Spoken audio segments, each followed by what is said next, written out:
Hello and welcome to the Valley. Over the next hour we're going to be looking back at some of Charlton Athletics' greatest moments from the 1970s. The decade really provided great entertainment for every Charlton fan. I believe in those days attack was really the best form of defence. We're going to kick off this video by moving back to October 1976. Hull City are the visitors to the Valley, and the game provided ITV with their goal of the season. The central figure in this match, the Charlton number 8, Derek Hales. But just look at the front four. Hales, Flanagan, Peacock and Powell. A quartet to terrorise any defence. In midfield, Peter Hunt, terrific competitor. He's got his hands full facing the Hull number 4, a certain Billy Bremner.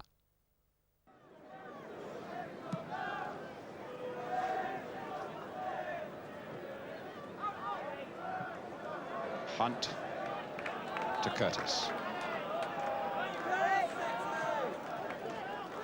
Galvin.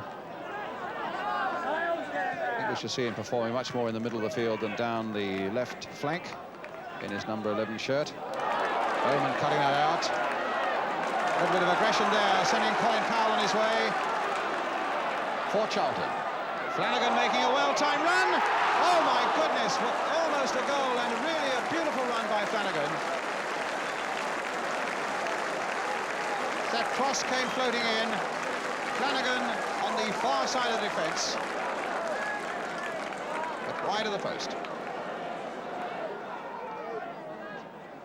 Here's Powell. Now here's Hemman. Powell again. Little nick through there for Bowman. Croft away. Giles. Powell to Jim Giles. And another corner to Charlton. That time off Stuart Croft. So the big number 5 that they bought from Exeter stays up.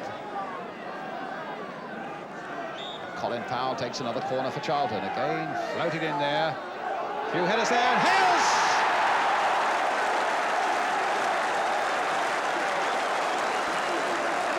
Well, what a tremendous goal-scoring record that fellow's got. As that corner came floating in again, they gave him a yard at the far side, and he's never likely to miss from that sort of range. Derek Hales putting Charlton 1-0 into the lead.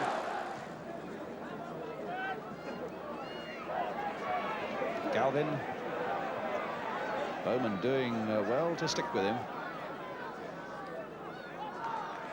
Everybody claiming it's their ball. The linesman giving it to Hull. Roger de Vries. Chris Galvin. And Colin Powell for Charlton. To Hales. A little touch for Hunt. Powell again. Long raking strike. Warm. Powell has continued his run. And Warman couldn't quite pick him up, but now he has. Well, he's gone past him. And he's got a good cross in. Oh, what a goal! Hales again! A masterly goal by the man who always seems to get them. Derek Hales. Colin Powell coming across to congratulate him. And Powell's work in it was tremendous. Down that left-hand side, jimping and darting and finally getting it across. And what about that for a volley on the turn? Derek Hales' his second goal, and the second for Charlton.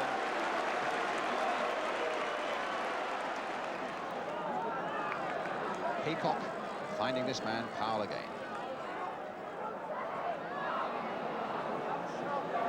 Curtis sprung a few people forward of Charlton.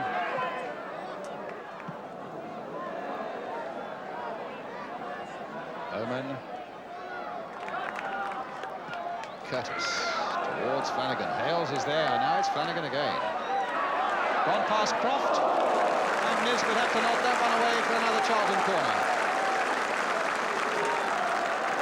Begin to turn on the style of it, Charlton, and it really is their style to come forward in numbers, and it's the style and always has been of their manager, Andy Nilsson.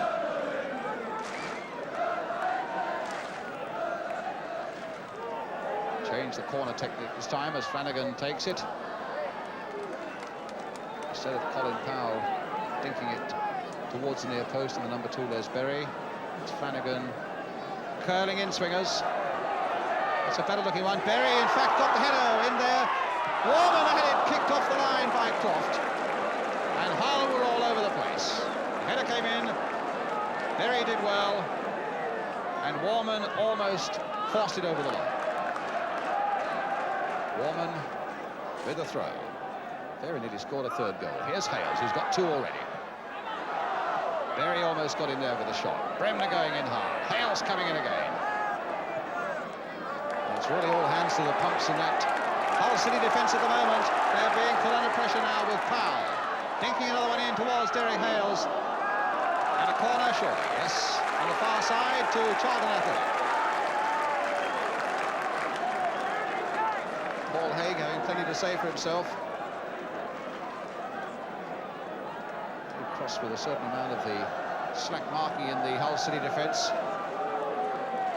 Everyone knows they've got enough problems already.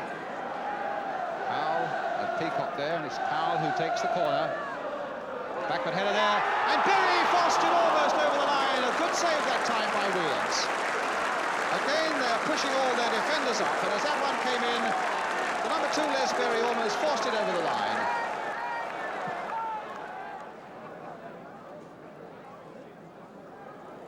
Hemmerman. But now Peacock. Flanagan's glancing header if Hales can get there, and he can.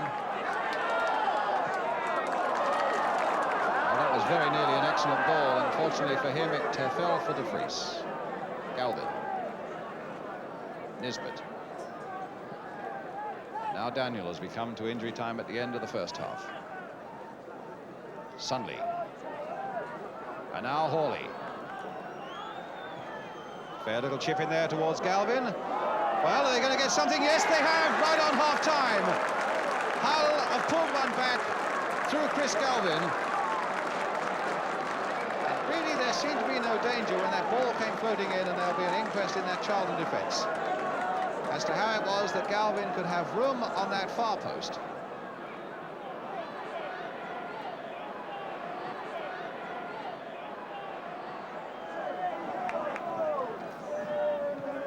Curtis, and now Billy Bremner. Hunt coming up behind to dispossess him. Good determined play there by Peter Hunt, but unfortunately the pass wasn't a very good one at the end of it.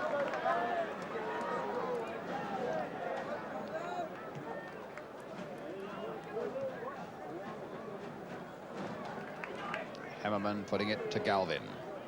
Cut out by Curtis. Back to his goalkeeper, Jeff Wood.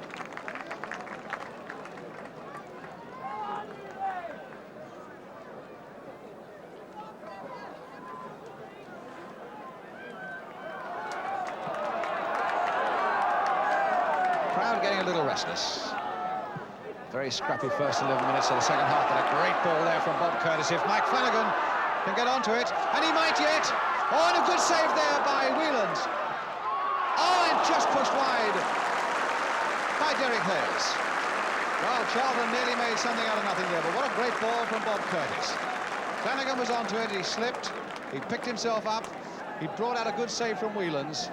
And Derek Hales was, what, a yard away from getting a hat-trick.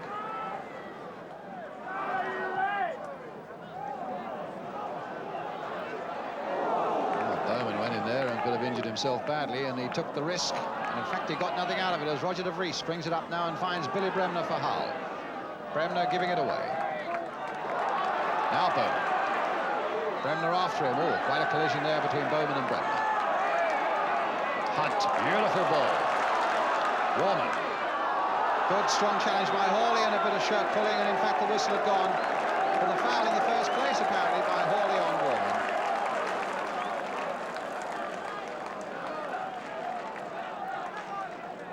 And a free kick to Charlton. Peacock telling Flanagan to get down that wing. Now it's with Powell. Now it's with Flanagan.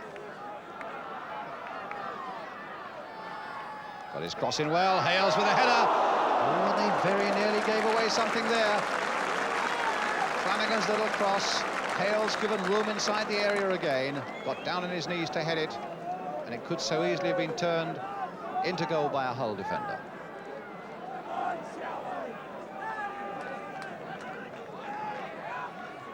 Berry winning it in the air. Peacock nodding it on. Flanagan. Oh, nicely into the path of Hales. Is this the hat-trick for him? It could be. No, it hit the post. My goodness, he couldn't have got closer. He did so well. He rounded the ball. He dummied and he shot.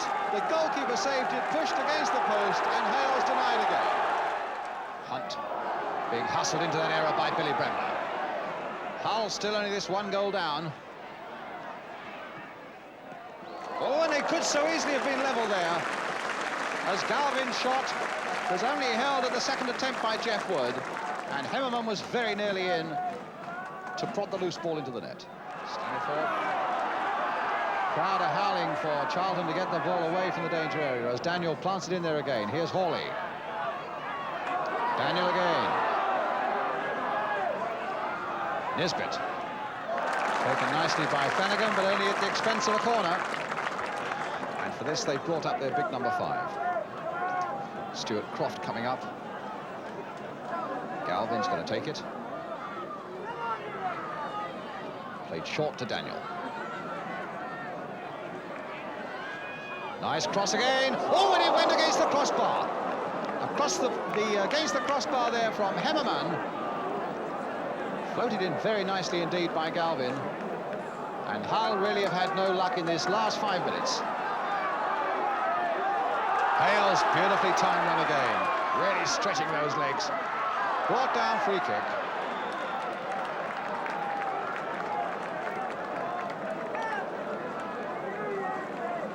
Really is supercharged over the first 10 yards. Overtied in a defence that gives him a yard or 2 in the box. Down go the socks, off come the pads. Charlton prepare to take this free kick. 5 minutes to go. Peacock's going to take it. Hales looking for a hat-trick. Berry coming up fast from the back. 6'2" defender. It won't reach him. And it's there by Hales. It's his hat-trick. Pads in one hand, arm aloft, ball in the back of the net. As that came across the face of the Hull goal, it didn't look as though it would possibly get to Hales, but it did on the far side, and again he got in low. Past Whelan's into the back of the net. The last seconds of the game now. Curtis going forward to take that ball from Powell. Played back again for Colin Powell. Little dummy. Not a good cross. Hawley. Well, thank you very much, says Curtis. Given to him by a Hull player. There's the cross coming in. Hales with a header. Blow me, was no more than a yard away from his 4th goal. The ball badly given away by Hull. Curtis's cross. Tailor-made again for Derek Hales. Glancing header just beyond the far post. Must be a nice side for you to play in, actually, Charlton, because you believe in attacking. That's always been Andy Nelson's policy. Yeah, so you get plenty of scope, don't you? Well, it does. It's a pleasure playing, really. I think if we didn't attack so much, I wouldn't get so many chances. And I wouldn't score so many goals. I wish I could do it every week. Roy of the Rovers or something. Derek Killer Hales, a real Roy of the Rovers figure and a great hero to all the fans who used to watch him on this East Terrace, this part of the ground now, of course, sadly redundant. Derek went on to score 168 goals for the club, a fantastic return that for a player signed for just £4,000 by the shrewd Theo Foley. Well, now we're going to look back at one of the earliest television recordings of the 70s. The date is September 1971, and a young and a very talented Burnley side are the visitors to the Valley. To combat Burnley's attacking flair, Charlton have Paul Went at centre-half. Paul, the club's record signing. He cost just over £24,000 from the Orient in '67. Waldron winning that one well in the air for Burnley. Now Kenning out to Peacock. Faced by young Mick Doherty. Peacock turning that one very well across. Plum! Just over that Burnley crossbar. From the number 9, Dickie Plum.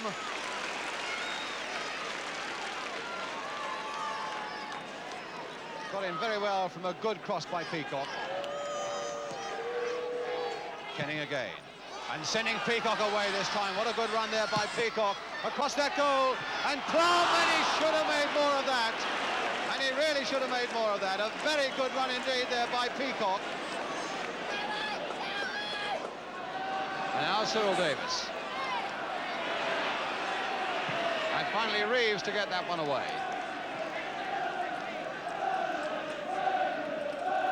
Good tight marker is Peter Reeves here, keeping a close watch on Casper. Phil Warman there as well, the number 3. So Burnley's throw. Cliff.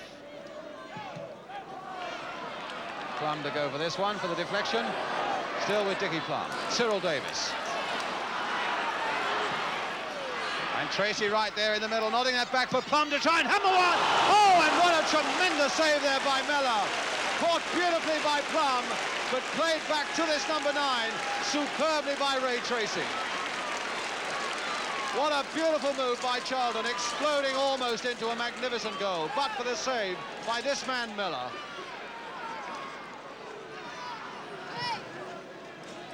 Thomas. Bellamy. West.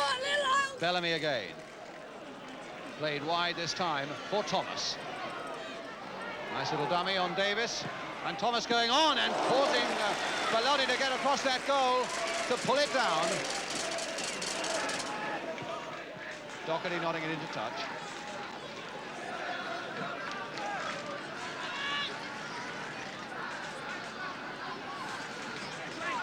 Now Tracy versus Dobson, and Dobson again getting a foot in. Charlton's throw. And it'll be Mike Kenning, the number 10, to take it.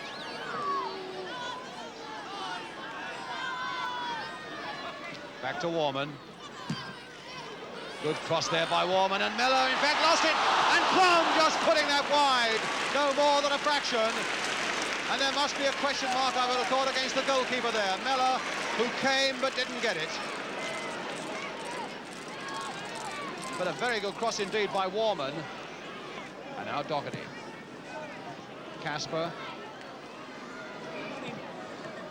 To West.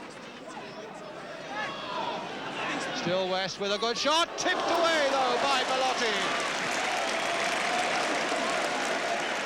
Hit that one very well indeed, did West. Only a 19-year-old. It'll be David Thomas to take the corner.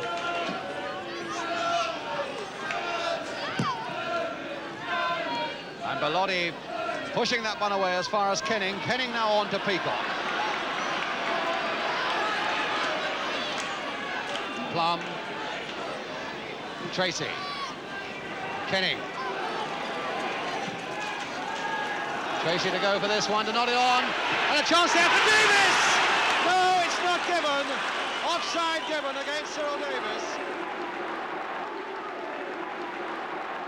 Davis to take it up again for Charlton. Peacock coming down the left. Inside Doherty. And Waldron to nod that one away for Burnley. Only as far, though, as Warman. Peacock. And Kenny. Good flowing movement here by Charlton. And Plum going in and just failing to get ahead to it. Tracy. Back to Bond. Towards the far post there. And this time Mellor faultlessly above his head. But good sweeping moves there by Charlton Athletic. David Thomas. Eddie Cliff. To Dobson. Played there again for Casper. Casper with a chance to get in a shot. My goodness, that was a good piece of work also by Bellotti. That would have just crept inside that far post. But Bellotti, who's a big man, 6'1" of him, really sprang across that goal to paw it round. So it'll be Thomas again to take the corner for Burnley. Waldron wanting a deep one, and that's just what he's got. In fact, Waldron getting ahead to it. But now a chance for the big man of the Charlton defence went to break away for them. To Davis on the right. Peacock steaming through the middle, and Tracy on the far side for him. That's aimed towards Tracy, trying to get it on the volley and follow it in. And Mellor in and getting it away. And Walden winning it in the air. Went storming through again. What a good ball there, straight to Keith Peacock. And now Warman making a very impressive looking break as well. Plum trying to turn it in, and of course that Burnley goal once more. Another fine looking move there. Davis, no, and was he pulled down? And a penalty, has it been given? It has, with Davis pulled down, and a penalty to Charlton.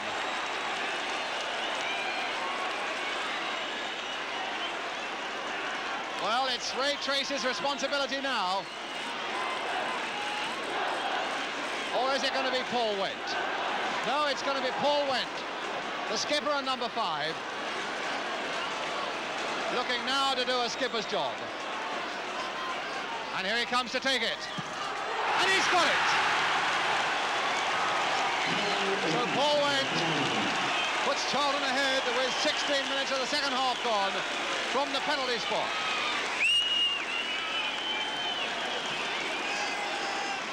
Warman. Peacock to Tracy. Oh, look at that beautiful run there by Peacock. On he goes again, and nothing given.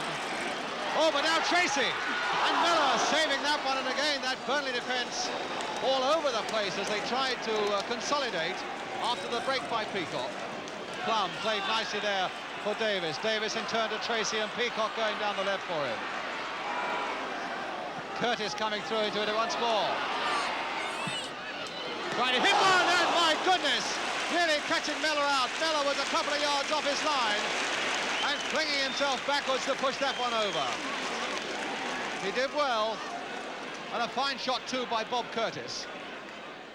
Curtis. Looking for Dick Plum, taken well on his body. Turned there for Tracy, eager to pounce as ever. And a corner.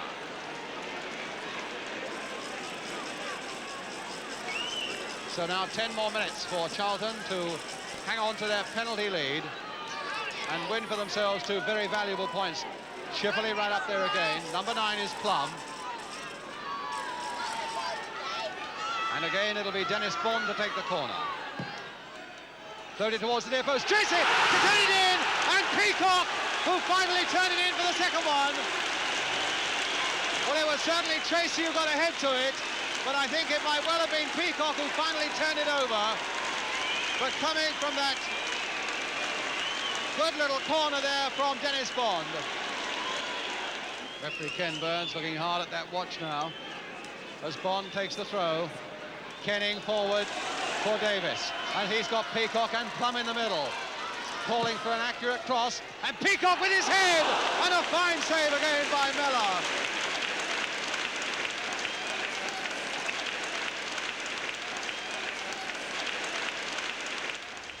Now, back in the 70s, this pitch here at the Valley was absolutely impeccable, one of the best in the country. Since Charlton have been away, though, it's been in a heck of a state, and the man responsible for restoring it to its former glory is Colin Powell. Colin, how are you? Hello, Jim. Groundsman here now, but a great player back in the 70s. We've already seen Colin laying on goals, haven't we, in this video? But Colin, we've dug out an absolute classic, and would you believe it? He got it. Curtis will take the kick.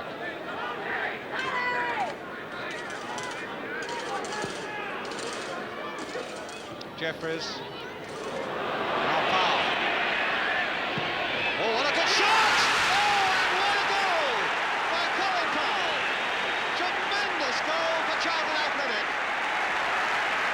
He took that inside, and Colin Powell whacked that with his left foot and makes it 1-1. Well, Colin, one heck of a goal. Apart from that one against the Palace, what else do you remember about the 70s? Well, signing for the club, obviously, you know, was a great thing for me in '73, and the promotion season the following year. You know, I was a little bit unhappy. Theo Foley got the sack at the end of that season, and virtually we went up with his side that he'd signed under Andy Nelson. But it's always been a disappointment to me that Theo didn't last a little bit longer. What was it that made Charlton such a special club in that decade? Just the attacking, Jim, really. We give away lots of goals, but we also scored lots, and it's enjoyable to play, you know, as a wide player, you know, making goals and going forward. It was really enjoyable. You were always prepared to get 4, providing you only let in 3, weren't you? Oh yeah, I mean, we didn't mind how many we let in. Well, the manager did, but you know, as a front player, we just sort of kept bombing forward, and you know, with Derek Howes and Mike Flanagan up front, you've always got a chance of scoring goals. Cheers, Colin. Thanks very much indeed. Well, Colin there mentioning that promotion year. We're going to go back right to the start of the promotion year. August 74 is the date, and Charlton are at Gillingham. Quite a match for the historians. Andy Nelson had just taken Gillingham up. Now he's in charge at Charlton. Dave Schipperley had gone in the other direction. Dick Tideman would be a Valley favourite in years to come. And of course, Keith Peacock was a future Gillingham manager.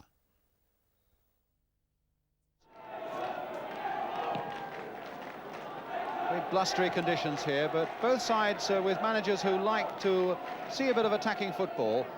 And Charlton with 8 goals from their 3 games they've played so far, certainly showing that Andy Nelson means to keep it going. And here's Keith Peacock, high and forward there towards Derek Hales. But Graham Knight for Gillingham. Oh, and he lost that badly to Colin Powell. Here's a chance. No penalty given. Well, that was a very dangerous piece of play in the defence by Gillingham, and it very nearly let Colin Powell, the former Barnet player, in, and looked suspiciously as though it might have been a penalty, but not given. And now Curtis. Warman again. Oh, a lot of space for him, and again they are seeking out Peacock on that touchline. Crossed in with the right foot this time. Graham Knight getting it away for Gillingham.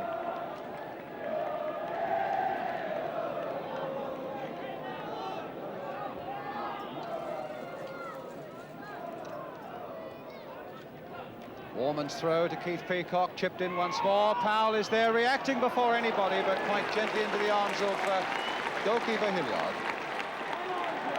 Wiltshire. Yeo jumping for that one, but out-jumped by Horsfield. This will fall for Richardson. Jacks is in a lot of space over on the left. It's with Coxill now. Trying a shot of his own, and Dunn had to go down well to save that. Noticeable too that it was Yeo who was right in there should there be anything coming his way. A good shot by David Coxill. Down goes Dunn and pushes it away. Free kick to Gillingham though, which Tideman will take. Accurate kicker of a ball. And hit there towards Galvin, and it went through about 4 Gillingham players there. Here's Richardson. Knight turning it in. Richie Bowman's there, though. Tideman again. Chipped in once more. Good piece of running here. Coxill's there! Oh, and it just went wide. Coxill and Jacks between them, completely confusing that Charlton defence with a really determined piece of running as that ball went floating into the Charlton penalty area. And Charlton were very lucky indeed to escape there. Hales very active there, getting possession and finding Bowman again. Found a yard very nicely for himself there. That was a good cross, and Warman went in very well indeed. Over the head of Peacock, in fact. Good run there by the number 3, Phil Warman.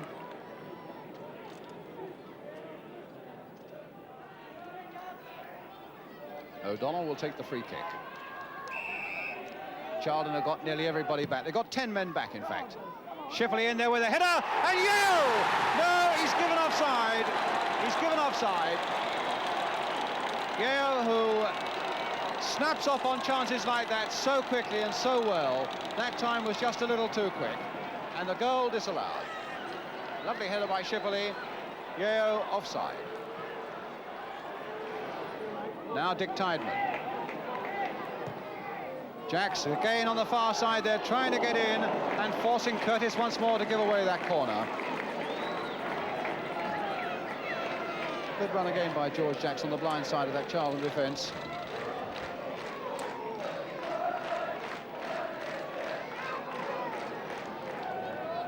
Well, Gillingham always threatened to do something with these corners if only they could place them properly with big men like Galvin and Shipley up there. Let's see what O'Donnell can do with this one.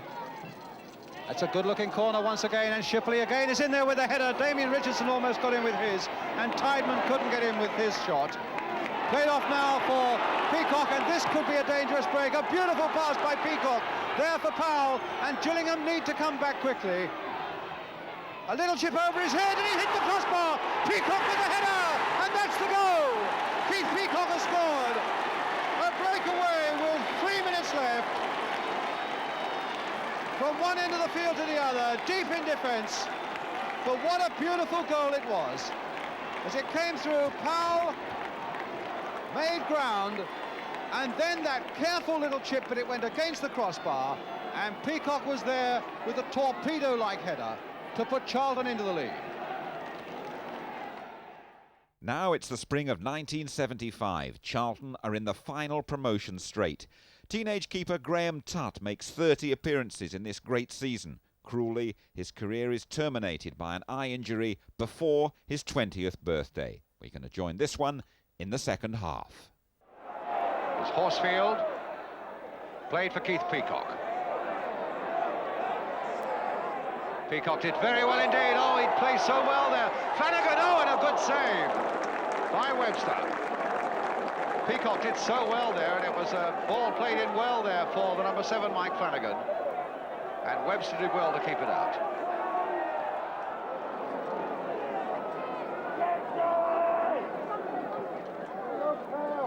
Guthrie. Horsfield playing it for Bowman, and Kelly now for Charlton. Peacock being shadowed by Taylor, but he still, no, he couldn't find Kelly in the end. It ran through into Guthrie. Nice ball there from Guthrie to Brace. Young supporting, Young rather harassing him, and Taylor supporting Brace. Brace again, little chip in.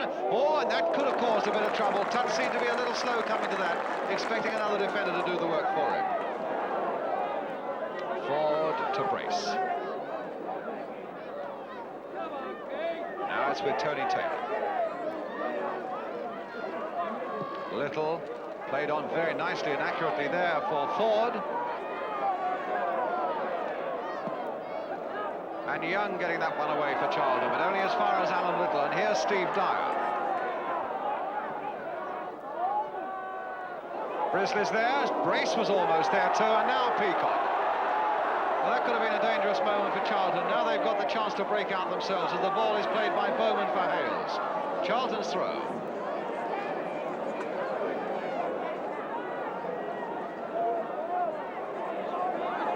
Curtis. Played deep towards the goalkeeper. Oh, and he's in a bit of... Yes! It's a goal, and it's an own goal, really, off the goalkeeper. Well, they come across for Curtis. And it was Curtis whacking that ball in there. Malcolm Webster had to stretch it, it went off him. Charlton go into the lead by 1-0. And the most remarkable thing about that goal is that Charlton won here 2-1 last season, and one of those Charlton goals then was an own goal by this goalkeeper Malcolm Webster, the second successive year that he's done it here at the Valley. And it really is just a question after the game to see who's claiming that, whether Charlton will give that one to Curtis, or whether officially it has to be an own goal against Malcolm Webster. Well, that's got a bit of life into the game now. Hales now, still going on his way, trying to get that into the path of Peacock, and Peacock just wide.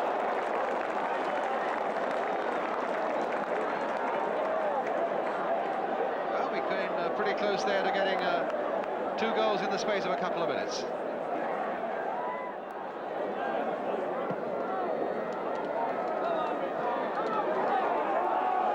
Curtis planted forward again towards Hales.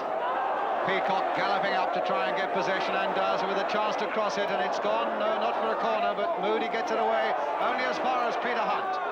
And Taylor in the end has to turn it behind for the corner. Now Charlton doing something that they do so well, really coming forward and harassing opposing defences, a side that loves to come forward and attack. Peacock with the corner. Horsfield right in there, a backward header. Oh, and it was Warman's header that finally was grabbed at the very last. Phil Warman, very nearly adding number 2.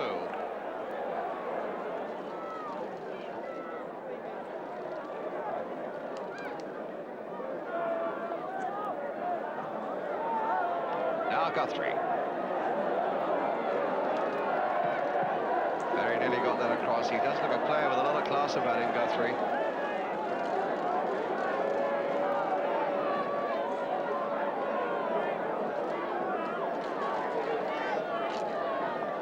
Former Newcastle player, of course. Now a man looking for an equalising goal for Southend as his corner comes in. And Guthrie's amongst the men going for it. Strong, powerful-looking player. Brace getting it out again for Tony Taylor to curl it in again towards Little. Now Terry Bresley. Well, he's made a bit of an angle for himself. Yes, and it's there. Whether it was Brace who finally put it over the line, but the goal is there. Tut, absolutely dumbfounded and beaten. Bresley did so well. Turned, found a yard of space, whacked it in there. Brace was right in there, and the ball was bundled over the line. Now it's with Peacock, trying to worm his way through, and Charlton have got a corner.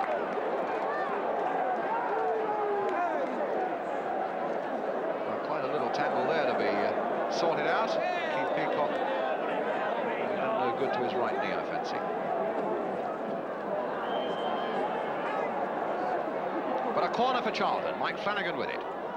Hit deep again. Oh, and he's lost it again. And it might go anywhere again. And Bresley finally got in there to head it away. Well, he had a bad moment there again, Malcolm Webster. Grabbed the ball and lost it. Might have gone anywhere.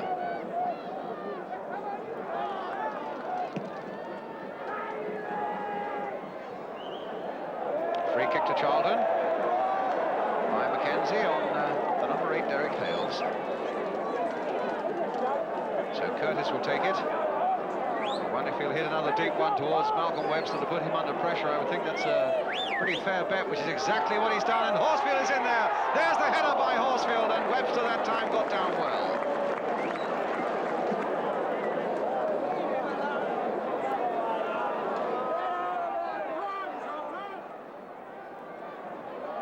Dyer going away on the right. It gets caught in that mud so often in the centre circle. Warman going in first, read that very well. Played it on for Flanagan. What a good ball there. And Flanagan slots it in. Oh, superb goal.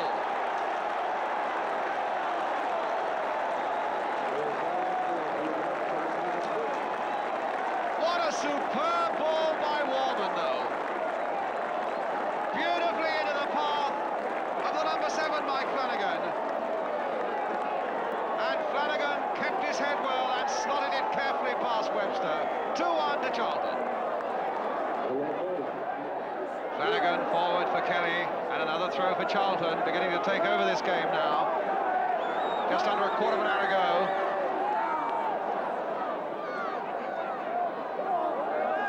Warman to Kelly.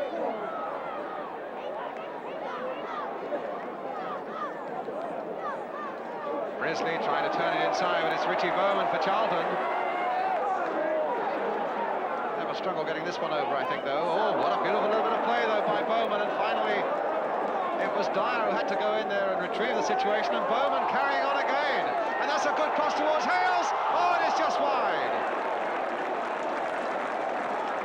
Hales got up well, but that was some superb work in a very tight situation by Richie Bowman.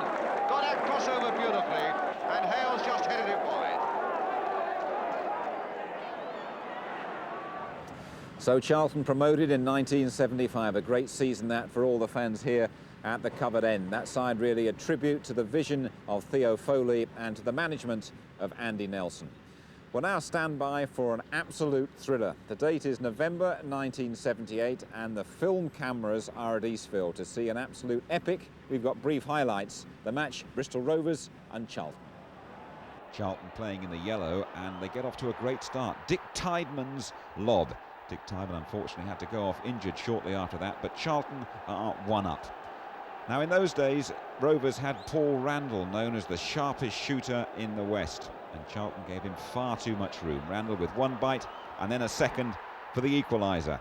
Charlton's defending really horrendous and not much better here. It's Randall in again and all of a sudden Charlton are 2-1 down. But they get back in it, 2 quick goals before half-time. Keith Peacock's free kick Superbly flicked in by Martin Robinson. That's 2-2. Now Keith Peacock had a really good game at Eastville. Look at him overlapping down the left, and an excellent cross from Peacock. A typical piece of work from Mike Flanagan. Charlton 3-2 up at half-time. And there's a brilliant passing movement early in the second half. In fact, it stems from a Rovers corner, and the move is started and finished by Mike Flanagan. Martin Robinson, there's a good run down this near side from Laurie Madden. Laurie still going strong in the 90s, and Flanagan is in on the far post. 4-2. But Charlton's defence creaks and leaks again. David Williams for Rovers. 4-3.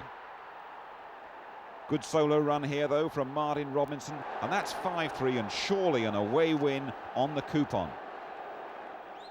Keeper Jeff Wood though can't hold this one. Paul Randall is in for his hat-trick. Now it's 5-4, and then a very dodgy penalty. Terry Brisley is penalised, the ref right on top of that instant. David Williams gets his second. It's Rovers' 5th and the 10th of the day. Would you believe it? 5-5, and that was the score with over 20 minutes to go. It's a match that really sums up how unpredictable Charlton were, particularly in the late 70s. And it takes us to our last action. The date is December 1977. It's another roller coaster of emotion for all you Charlton fans. Sunderland are the visitors to the Valley. By now it's Mike Flanagan, not Derek Hales, who's Charlton's star striker. But we must mention the left-back, Phil Warman, tremendously popular with all the fans despite painful knee injuries. Phil made 360 appearances in 12 years at the club. And just starting his Charlton career, look who's at 8. It's Steve Gritt. So here we go then, Sunderland attacking the goal to our right in blue shirts and red shorts. Charlton in their customary red shirts and white shorts. A miss kick there by Phil Warman. And Alan Dugdale and Jim Giles both getting in there to make sure that no danger occurred. Sean Elliott racing back now for Sunderland to give Barry Siddle the first touch of the ball for the Sunderland keeper.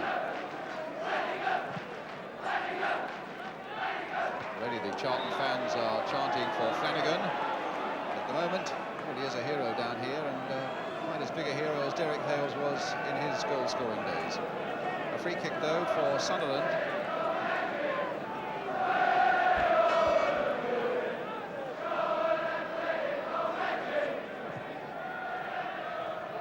And it was Warman who got up and got that Ashurst free kick away. Ostrom playing it back now for Arnott. And an offside there against the number 7, Wilf Rostron. And a free kick to Charlton.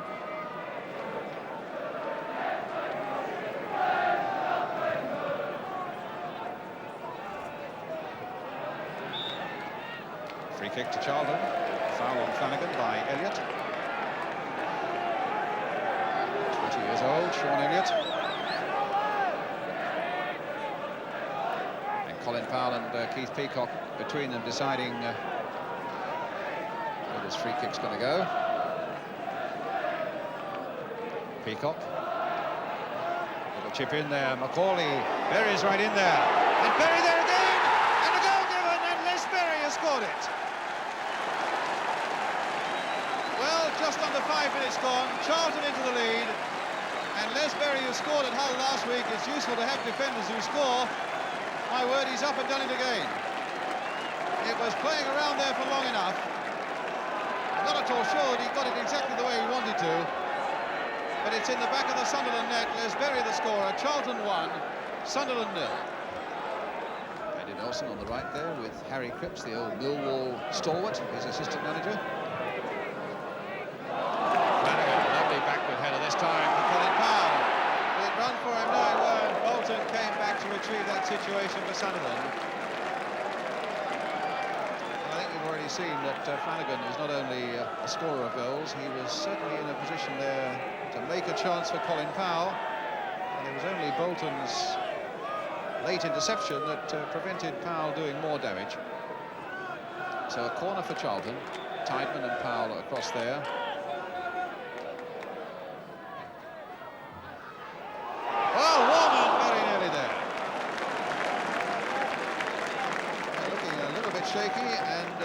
Siddle in the Sunderland goal looking a little exposed as that corner came over. Berry jumped for it, didn't get to it. Warman, the other fullback, just shows how many defenders they've got up again. So very nearly made it number 2. Warman. Flanagan beaten in the air that time by Ashurst. Henderson, Entwistle. Break here with Rostron for Sunderland. Greenwood's gone racing into the middle. Entwistle's right in there too, and it was a good fist away by Wood. Got some good distance on that. He really went into it as though he meant it. Here's Gary Rowell with the cross again. Entwistle's there again, and again he fisted away. Kerr now. Charlton under a bit of pressure as Rostron crosses it in once more. Greenwood's right up there. Berry's header away, and that time whacked away by Giles. Flanagan turning it wide this time for Powell. Sunderland getting possession again, this time with Arnold. Crossed in once more, Giles slipping, and Greenwood with a chance. It looked handball, and it was. Annoyed with himself then, the Sunderland number 9. Because once Giles had slipped, Charlton could have been in trouble. It looked as though it might have been a simple chance for Greenwood, but he handled it and the chance had gone. Warman in there. McCauley, nice touch. Tighton. Now there's the gap. They've got a few up as well. On the left is Flanagan. He's all right. He's onside. Flanagan chipping it to the far post.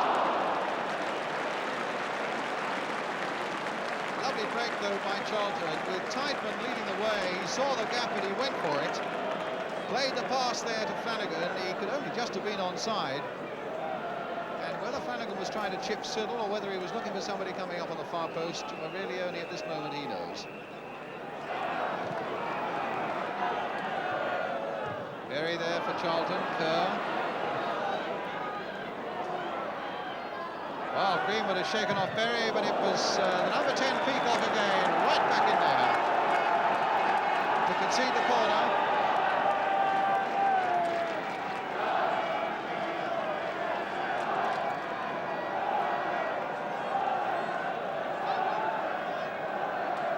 So Bobby Kerr with it for Sunderland. Chipped in again there. Berry's header away. Bolton. And Giles up there. Elliott up there. Oh, and Greenwood's onside. That's the equaliser. Well taken by Roy Greenwood. And that levels it out of 1-1.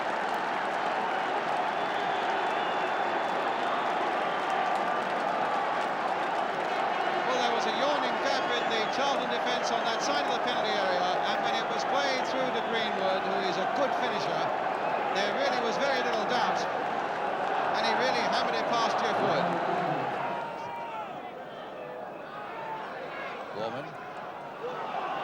Flanagan in pursuit again. He's been very well watched indeed by Elliott and by Ashurst.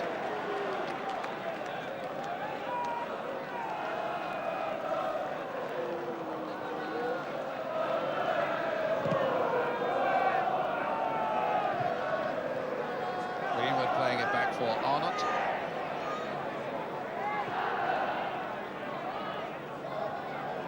Arnott again. Ashurst. Bobby Kerr right in there. Nicely glanced little header now for Entwistle. Oh! And it's there! And Entwistle will want to claim that one, although it deflected off Jim Giles. Entwistle is the man. Playing his first game for Sunderland, the young boy they bought from Berry, and he's put Sunderland 2-1 into the lead. He turned well, he hit it well, it deflected badly from Charlton's point of view, despairingly wide of Jeff Wood. Charlton 1, Sunderland 2.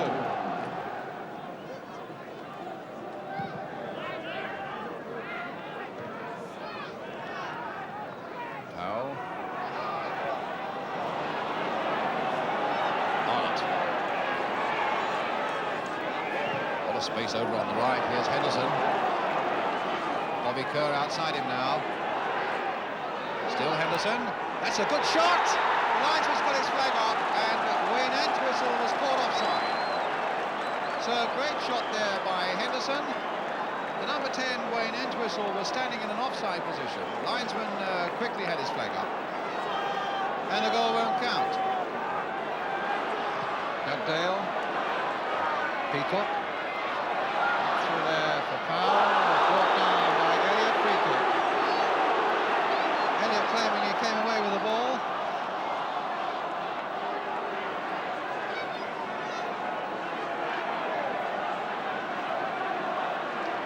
So again, there's two Charlton men behind the ball again. Little conference between Powell and Peacock. Lifting it in there. Charlton really have pulled everybody forward now. That's a little backward header by Flanagan.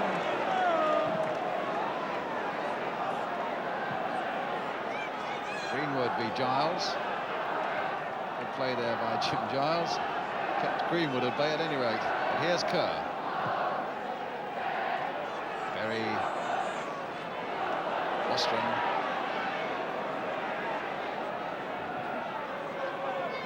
Kerr. Advantage played there by the referee. Somebody was brought down there, I think it was gripped by Elliott. And the referee's got the yellow card out again. So Sean Elliott's name goes into the book. And certainly the Charlton fans not happy with some of this Sunderland tackling, and I don't think the Charlton players would be all that much either.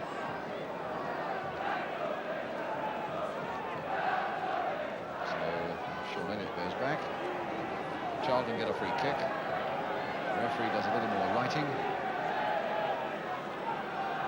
And Peacock takes yet another free kick for Charlton.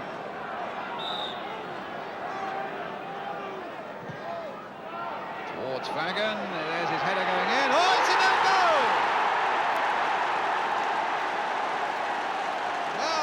Well, it's the equaliser. Steve Britt has gone in there and got the claim of the Charlton fans, but it seemed to me to be an own goal, whether it was Mick Henderson or not. But the free kick went floating in, and whack, it's in the back of the net, bringing it back to Charlton 2, Sunderland 2. Henderson.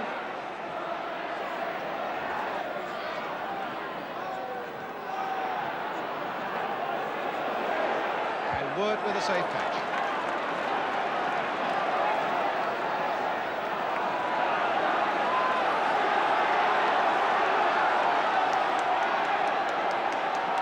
Berry. Flanagan. Could have quite a finish now with just under 20 minutes to go. Tideman brought down. And another free kick.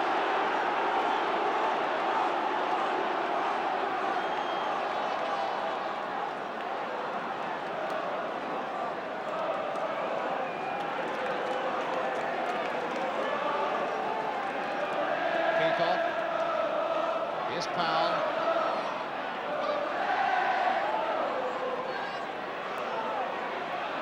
On the edge of that box now, but there's no progress to be made there. Three Sunderland defenders, and it comes to Peacock. Hit in straight away there. Steve Britt was right up there again. It's McCauley with the header again. Berry was right in there. Look at Giles right in there. Those defenders are up again. That's a good cross by him. Oh, and it's over the top by Powell. And Sunderland, in fact it's a free kick, but Sunderland looked to be in terrible trouble there. And how those defenders go up, because again that just escaped the head of Berry. And when it escaped his head, it was Jim Giles who was right in there, the other defender. And what a good cross it was by him. Powell put it over the top, but the whistle by then had gone. Britt.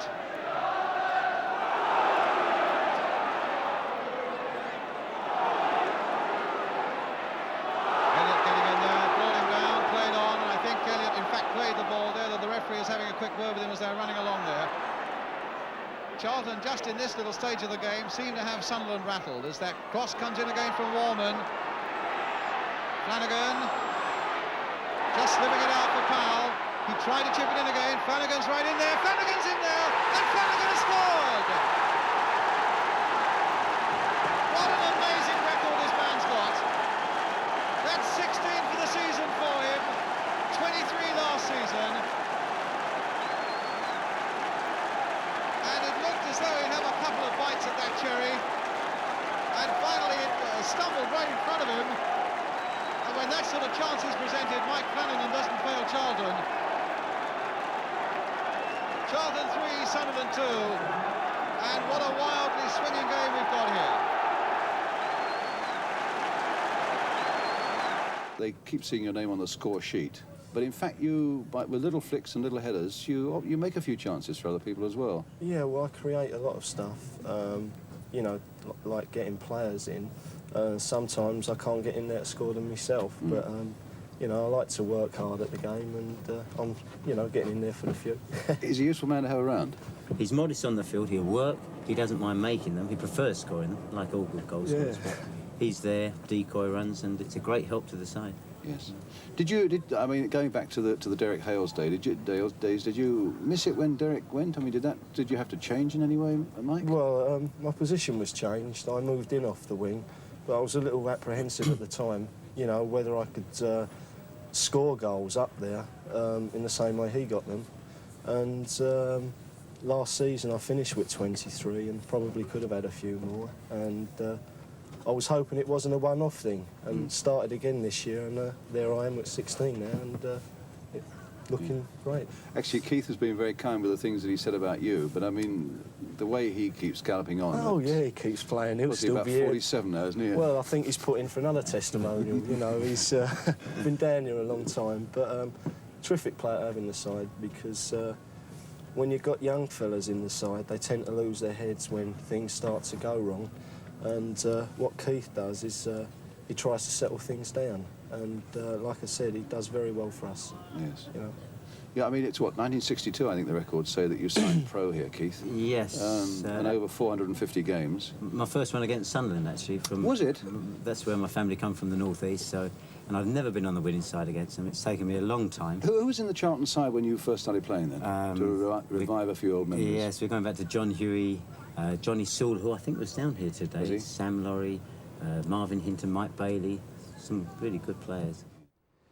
Well, how appropriate that Keith Peacock, with 591 appearances for the club, should have the last word. Peacock established right up there as an all-time Charlton great. Well, I hope you've enjoyed the last hour. I hope we've provided some happy memories for you of the 70s, a decade in which Charlton established themselves as great entertainers, playing the game in the right way. Bye-bye to you all.